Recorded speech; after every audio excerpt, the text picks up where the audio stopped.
नमस्कार, मैं अशोक कुमार पांडे और स्वागत है आपका टीसीएच पर। सबसे पहले तो ईद की बहुत बहुत मुबारकबाद। कई मुल्कों में आज ईद मनाई जा रही है और हिंदुस्तान सहित बाकी मुल्कों में कल ईद मनाई जाएगी। ईद पर हम यही दुआ कर सकते हैं कि दुनिया में अमन व अमान कायम हो। हालांकि जिस तरह के हालात हैं, जिस तरह की चीजें चल रही हैं, उनमें बहुत मुश्किल है।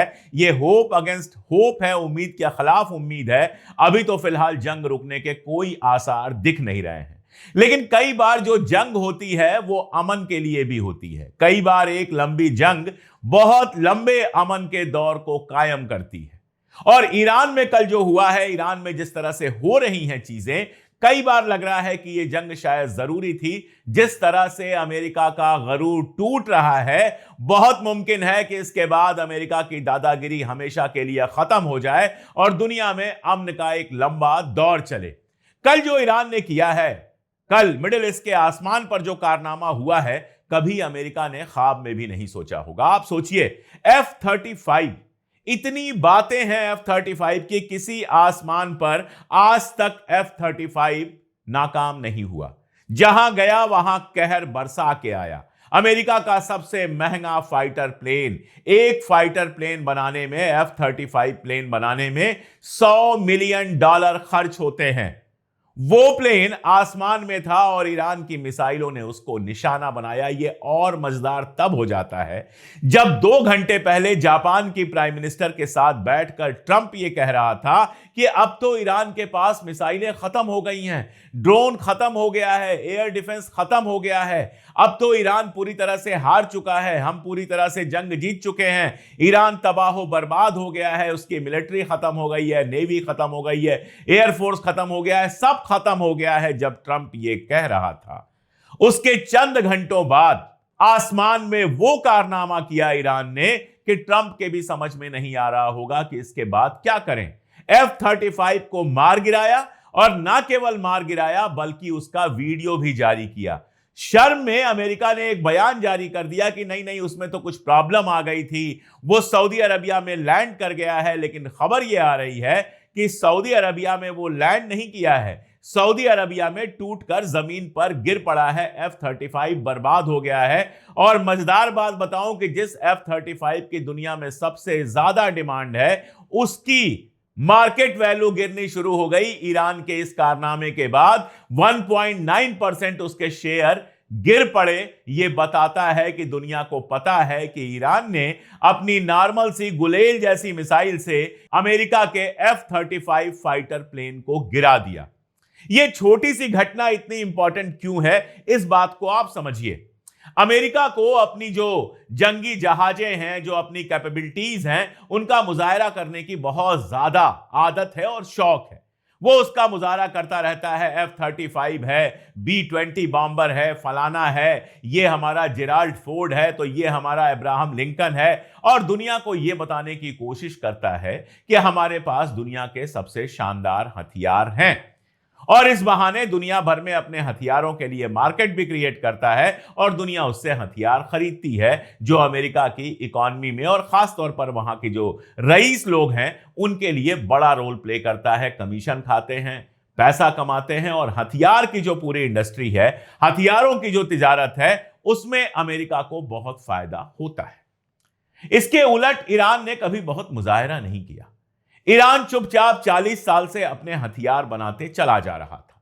जमीन के नीचे, पानी के नीचे, अंडरग्राउंड बड़ी बड़ी फैसिलिटीज बनाई, जिसमें उसने अपनी मिसाइलें, अपनी जहाजें, अपनी बाकी सारी चीजें रखी। दुनिया को बहुत ज्यादा दिखाने की जरूरत नहीं थी, दुनिया को थोड़ा बहुत दिखाया। और कल की बात मैं बताऊं, कल ईरान के एक सीनियर ऑफिशियल ने कहा कि अभी तक तो रमजान का महीना चल रहा था और रमजान के महीने में किसी का मर्डर करना, किसी की हत्या करना मना है, इसलिए हमने बहुत सोच समझकर मिसाइलें चलाई, और जो मिसाइलें चलाई उनसे इंस्टीट्यूशंस को ही नुकसान पहुंचाया, बाकी चीजों से हम बचते रहे। लेकिन अब तो रमजान बीत गया है और ईद के बाद हम अपने वो हथियार निकालेंगे जिनकी कल्पना भी, जिनका तसव्वुर भी कभी अमेरिका और इजराइल ने नहीं किया होगा। यह बड़ी बात भी हो सकती है।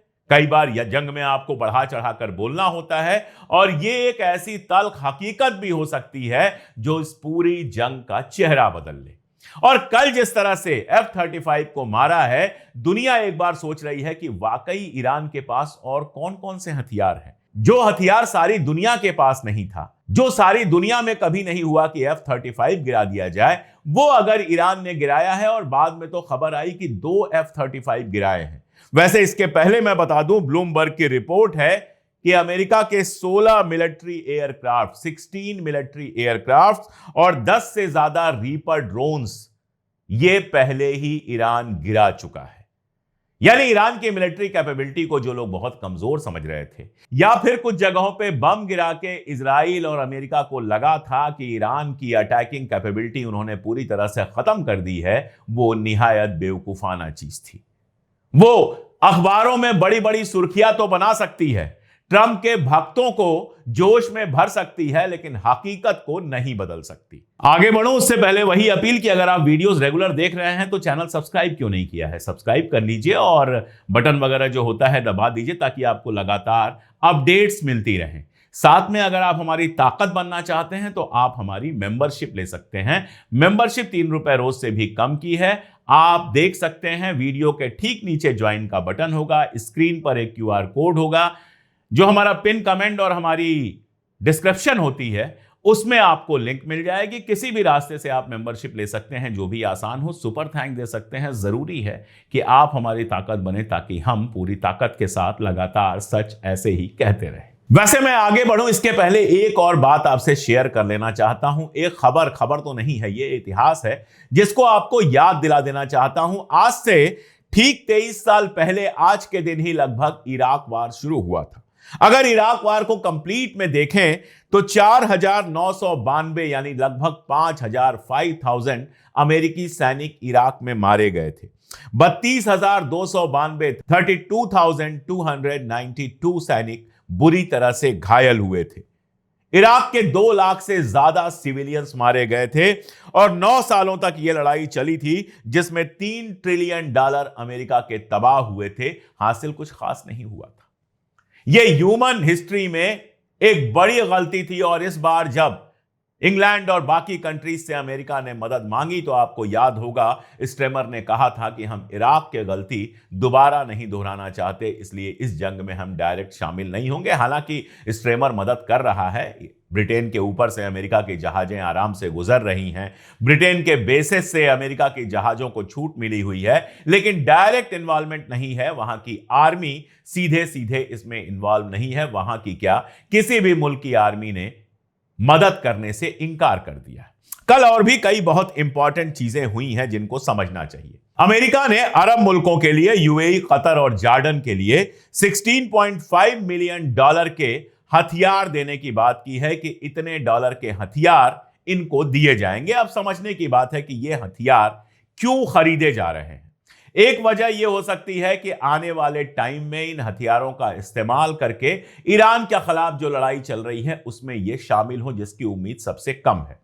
दूसरी बड़ी वजह यह है कि जब इन हथियारों को आप देखते हैं तो इसमें सबसे ज्यादा एयर डिफेंस सिस्टम है, यानी ईरान के हमलों से खुद को बचाने के लिए एयर डिफेंस खरीदे जा रहे हैं। तीसरी बात मुझे सबसे ज्यादा इंपॉर्टेंट लगती है। अमेरिकन इकोनॉमी का सत्यानाश हुआ है। डाउ जोन्स लगातार नीचे जा रहा है, अमेरिका पर कर्जे लगातार बढ़ते जा रहे हैं और ईरान वार में इतना खर्चा हो रहा है अमेरिका का कि उसके लिए समझना मुश्किल है कि कैसे इसको संभालें। ऐसे में अरब मुल्कों से पैसा वसूलने का एक तरीका यह हो सकता है कि उनको हथियार बेच दो, ना तो वो कर नहीं सकते। तो यह भी हो सकता है कि यह हथियार सिर्फ दिखावे के लिए खरीदे गए हों। दरअसल अरब मुल्कों से $16.5 मिलियन जो है वो अमेरिका को ट्रांसफर हो गया। अरब मुल्क वो दुधारू गाय हैं, या आप चाहें तो दुधारू कैमल कह लीजिए, वहां गाय कम होती है। वो दुधारू कैमल हैं जिनको तब तक दूहता रहेगा अमेरिका जब तक उनके थनों से खून ना निकल जाए। इतना सारा पैसा, इतनी चमचागिरी, सब कुछ करने के बाद जब सिक्योरिटी का मामला आता है अमेरिका उनको अपने हाल पे छोड़ देता है। फिर भी आप मजबूरी देखिए कि अमेरिका को पैसे ये ट्रांसफर करते रहते हैं, अमेरिका को पैसे देते रहते हैं, और ये तो सरकारी पैसे हैं। चाहे वो जेराड कुशनर हो, चाहे ट्रंप का बेटा डोनाल्ड ट्रंप जूनियर हो, चाहे विटकाफ का बेटा हो, इन सब का बिजनेस अरब वर्ल्ड में है और ये सब अरब वर्ल्ड से जबरदस्त पैसे कमा रहे हैं। ये अरब मुल्कों का हाल है कि अपनी अय्याशी को बचाए रखने के लिए अमेरिका को लगातार पैसे दे रहे हैं, अमेरिका की लगातार दलाली कर रहे हैं, फिर भी बदले में कुछ नहीं मिल रहा है। जो मीटिंग हुई थी अभी अरब वर्ल्ड की, जिसमें कतर, जॉर्डन, टर्की सारे शामिल हुए थे, वहां पर इनके बयान आप देखिए तो हंसी आती है। ये छुप छुप के किसी तरह से बच बचा के कतर के जो विदेश मंत्री हैं उन्होंने कहा कि जो कुछ चल रहा है उसके लिए सबसे ज्यादा जिम्मेदार इजराइल है। इससे ज्यादा कहने की इनकी हिम्मत नहीं हो पाती है। टर्की ने जरूर हिम्मत करके वहां पर कहा, टर्की के जो फॉरेन मिनिस्टर हैं फिदान, उन्होंने जरूर कहा कि इजराइल इन सारी प्रॉब्लम्स के लिए जिम्मेदार है, लेकिन बाकी अरब मुल्क ईरान की तरफ तो उंगलियां उठाते रहे, इजराइल और अमेरिका की तरफ उंगली उठाने की इनकी हिम्मत भी नहीं हुई। सऊदी अरबिया ने जरूर कहा कि मुसलमानों के ऊपर हमला कर रहे हैं, मुसलमानों को मार रहे हैं, ये इस्लाम के खिलाफ है। सऊदी अरब जिसने यमन में 4 लाख से ज्यादा यमनी मुसलमानों को मारा है, 10 साल यमन में लड़ाई लड़ता रहा और आज भी यमन में एक आर्मी को वो सपोर्ट करता है। अभी हाल में यूएई और इजराइल समर्थित जो वहां पे मिलिशिया थी उसको खत्म किया है। उसको हिसाब देना चाहिए कि क्या यमनी मुसलमानों को मारना इस्लाम के हिसाब से था और ईरान का अमेरिका के बेसिस पर हमला करना इस्लाम के खिलाफ हो गया। अगर इतनी इस्लाम और उम्मत की बातें थी तो जब अमेरिका और इजराइल ने ईरान के ऊपर हमला किया तो आप सबको जाकर ईरान के साथ खड़ा हो जाना चाहिए था। यह मैं बार बार कहता हूं कि उम्मत वगैरह की बात सिर्फ पॉलिटिक्स के लिए की जाती है। सब अपना अपना स्वार्थ देखते हैं। धर्म से राजनीति नहीं तय होती है। धर्म का इस्तेमाल राजनीति के लिए जरूर किया जाता है, चाहे हिंदुस्तान हो, चाहे पाकिस्तान हो, चाहे सऊदी अरबिया हो, चाहे इजराइल हो, चाहे कोई भी मुल्क हो। अगर वहां के लीडर धर्म की बात कर रहे हैं तो सिर्फ उसके इस्तेमाल के लिए बात कर रहे हैं। इससे ज्यादा धर्म का उनके लिए कोई महत्व नहीं होता। अगर धर्म का महत्व होता तो अरब मुल्कों का बिहेवियर पिछले 60-70 सालों से वो नहीं होता जो अभी है। इन सब के बीच ओमान के बिहेवियर से सीखना चाहिए। ओमान ने अपने आप को बहुत बैलेंस रखा है और एक हद तक ईरान के साथ रखा है। अमेरिका की अभी सबसे बड़ी परेशानी यह है कि ईरान ने मार्केट का सत्यानाश कर दिया है। ऑयल मार्केट को बुरी तरह से डिस्टर्ब कर दिया है। अब अमेरिका कर क्या रहा है? अमेरिका कह रहा है, पहले तो कहा कि रशिया के तेल पर जो सैंक्शन लगा था वो 1 महीना के लिए हटा रहे हैं इंडिया के लिए, फिर कहा सबके लिए हटा रहे हैं और अब 1 महीना की सीमा को भी बढ़ा दिया कि भैया रशिया को जितना तेल खरीदना है, बेचना है बेचे, कोई उसको रोक नहीं है। अब यह कहा जा रहा है, और यह भी कोई और नहीं कह रहा है, अमेरिका के वित्त मंत्री स्कॉट बेसेंट फॉक्स टीवी पर कह रहे हैं कि हम ईरानी तेल से सैंक्शन हटा सकते हैं, यानी ईरान को अपना तेल इंटरनेशनल मार्केट में बेचने की इजाजत दे सकते हैं। जो अमेरिका पिछले 40 साल से लगातार ईरान के ऊपर एक के बाद एक सैंक्शन लगाता जा रहा है, जिस अमेरिका ने ईरान से तेल खरीदने के लिए दुनिया भर को मना किया और कहा कि अगर तेल खरीदोगे तो टैरिफ और बढ़ा देंगे। हिंदुस्तान से कहा गया था कि ईरान से अगर तेल खरीदते हैं तो 25% का टैरिफ और बढ़ा देंगे। वही अमेरिका अब यह कह रहा है कि ईरान को तेल बेचने की इजाजत दी जा सकती है। हकीकत यह है कि ईरान को तेल बेचने के लिए आपकी इजाजत की जरूरत है ही नहीं। स्ट्रेट ऑफ हॉर्मुज उसने फ्रेंडली कंट्रीज के लिए खोला हुआ है और जब से यह जंग चल रही है ईरान के तेल की बिक्री पहले से बढ़ गई है। अब अमेरिका यह चाहता है कि कम से कम इंटरनेशनल मार्केट में तेल बना रहे ताकि उसकी जो कीमत $150 के आसपास पहुंच रही है उसको नीचे गिराया जा सके, सप्लाई चेन को बढ़ाया जा सके। और अमेरिकन इकोनॉमी की क्या हालत है और अमेरिकन जो इकोनॉमिक वर्ल्ड है, फाइनेंशियल वर्ल्ड है, वो ट्रंप से कितना नाराज है, यह अगर समझना हो तो द इकोनॉमिस्ट का कवर देख लीजिए। द इकोनॉमिस्ट आप जानते हैं अमेरिका की पत्रिका है, फाइनेंशियल पत्रिका है और पूरी तरह से कैपिटलिस्ट पत्रिका है। उसके कवर पर ट्रंप का पोस्टर आता है जिसमें ट्रंप की आंखें बंद हैं और ऑपरेशन का नाम दिया जाता है ऑपरेशन ब्लाइंड फ्यूरी, जिसको उसने ऑपरेशन एपिक फ्यूरी कहा है। अमेरिका की जनता ऑपरेशन एप्स्टीन फ्यूरी कह रही है, उसको द इकोनॉमिस्ट कह रहा है ऑपरेशन ब्लाइंड फ्यूरी। इसका मतलब क्या है कि ट्रंप ने जो कुछ किया उसको पता ही नहीं था कि क्यों किया और अब भी उसको पता नहीं है कि वो क्या कर रहा है। और इसका मतलब यह है अगर इकॉनमी पे असर नहीं पड़ता ना तो इकॉनमिस्ट किसी को कोई फर्क नहीं पड़ता। इसका मतलब यह है कि ईरान ने जो फैसला किया कि सबसे ज्यादा नुकसान अमेरिकन इकोनॉमिक इंटरेस्ट को पहुंचाएंगे, अमेरिका की इकोनॉमी वोलाटाइल होगी, अमेरिका के बाजार में गिरावट होगी तो अमेरिका की जनता ट्रंप के खिलाफ हो जाएगी, वो बात बिल्कुल सही साबित हो रही है। अमेरिका में जो फाइनेंशियल वर्ल्ड है, जो बाकी लोग हैं और मागा के अंदर तो है ही, आप जानते ही हैं, बेंट ने बिल्कुल साफ साफ कहा कि यह लड़ाई इजराइल के लिए लड़ी जा रही है। यह सारा कुछ ईरान ने बहुत प्लान करके किया और अमेरिका के अंदर ट्रंप का विरोध लगातार बढ़ता जा रहा है, उसकी रेटिंग लगातार गिरती जा रही है और यह एक ऐसा फैक्टर है जो ट्रंप को दोबारा सोचने पे मजबूर कर सकता है। और उस दोबारा सोचने की पहली बानगी कल उसी बातचीत में मिली जो वो बैठा हुआ था जापान की प्राइम मिनिस्टर के साथ।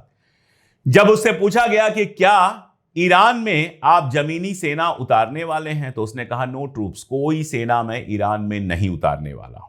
अब यह सच भी हो सकता है, झूठ भी हो सकता है। ट्रंप और नेतन्याहू दुनिया के सबसे बड़े दो झूठे हैं, तीसरे झूठे का नाम लेने की जरूरत नहीं है मुझे। तो ये जो दो झूठे हैं ये कहते कुछ हैं करते कुछ हैं। तो भले ट्रंप कह रहा है कि कोई ट्रूप नहीं उतारेंगे, लेकिन हो सकता है कि कल को आपको सुनाई दे कि ईरान की जमीन पर अमेरिकी सैनिक मरने के लिए आ चुके हैं और ईरान ने उनको जन्नत भेजने की या जहन्नुम भेजने की, जिस लायक भी वो होंगे, पूरे इंतजाम कर लिए हैं।